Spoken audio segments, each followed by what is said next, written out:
Si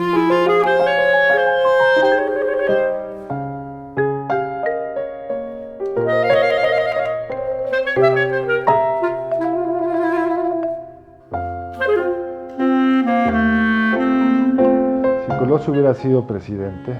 difícilmente a Carlos Baadres le hubiera nombrado director general de CONACYT. Él tenía todavía varios años como director.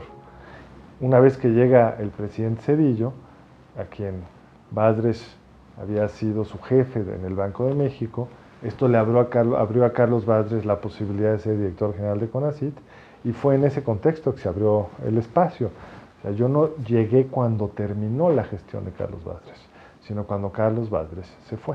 No esperaba una trayectoria como esa, yo estaba bastante contento como profesor. No había hecho una carrera administrativa, no tenía realmente mayor experiencia en dirigir nada. Fue un reto enorme al principio, muy estresante, pero creo que me tocó una institución en la que había la posibilidad de institucionalizar, de consolidar, de ampliar, y eso pues creo que a mí me dio una enorme posibilidad de tener un impacto en la institución, y gracias al éxito que fue debido al trabajo de quienes me acompañaron en la dirección general, de todos los profesores, pues a mí me dio pues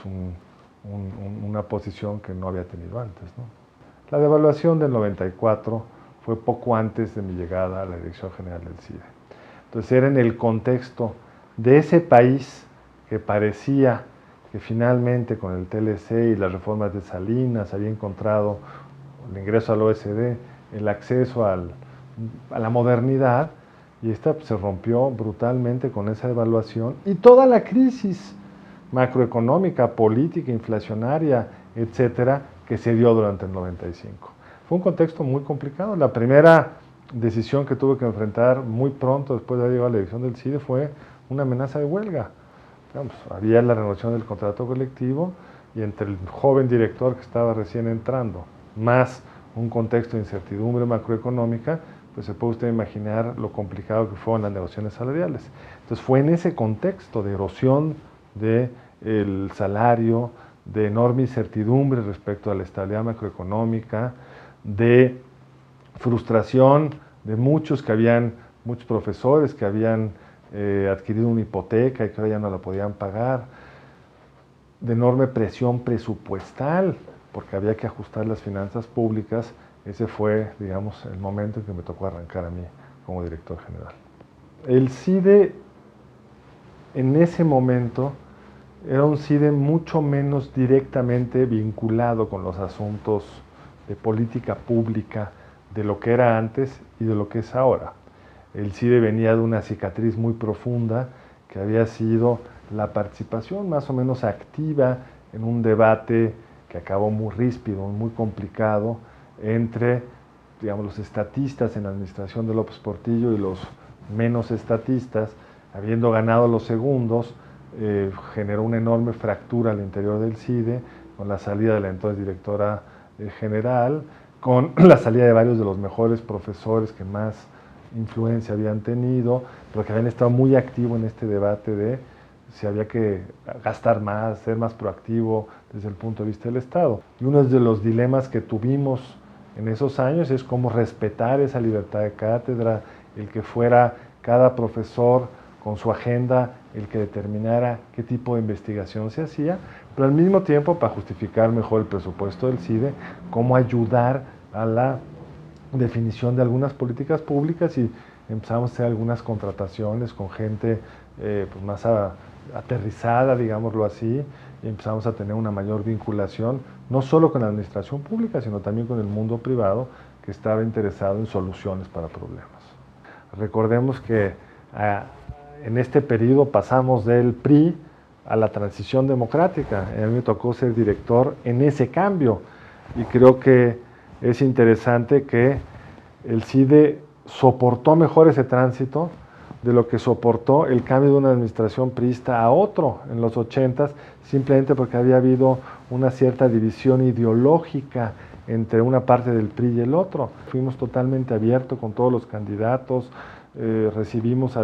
invitamos a todos, y recibimos a los que aceptaron venir, incluido el candidato Fox. Entonces, claramente, esa transición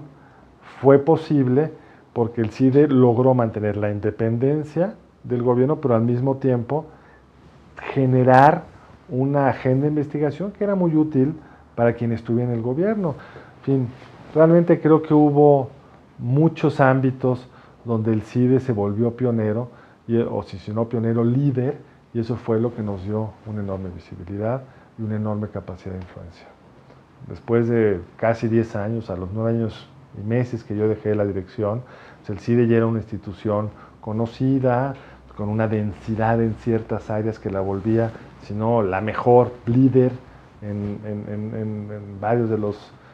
agendas de investigación que teníamos, capaz de atraer a los mejores estudiantes, con publicaciones reconocidas, con profesores que participaban activamente en la vida política y pública, en el debate, en los periódicos. Entonces creo que pues, me tocó la fortuna de poder conducir esto y creo que dejarlo en una posición pues, más sólida y con más potencial del que me había tocado, pero insisto, yo tuve la oportunidad de ya no ser el malo que corría a la gente, sino el que consolidaba el proceso. Y finalmente, creo que pues, hay que agradecerle siempre, y quiero poner mucho énfasis, a que esta comunidad tiene una capacidad administrativa y sobre todo una capacidad de servicio de quienes nos proveen el apoyo para todo lo que permite que esta institución funcione. Los baños están limpios, los jardines están recortados, los trabajadores son amables y sonrientes. Creo que también tiene un clima laboral, una generosidad de parte de nuestros trabajadores que debemos siempre subrayar y agradecer, porque esta no se nota cuando uno entra, como esta típica institución pública donde domina la burocracia, donde las rigideces burocráticas, laborales, sindicales, impiden para los profesores y para los estudiantes aprovechar lo más posible las oportunidades que brinda esta institución.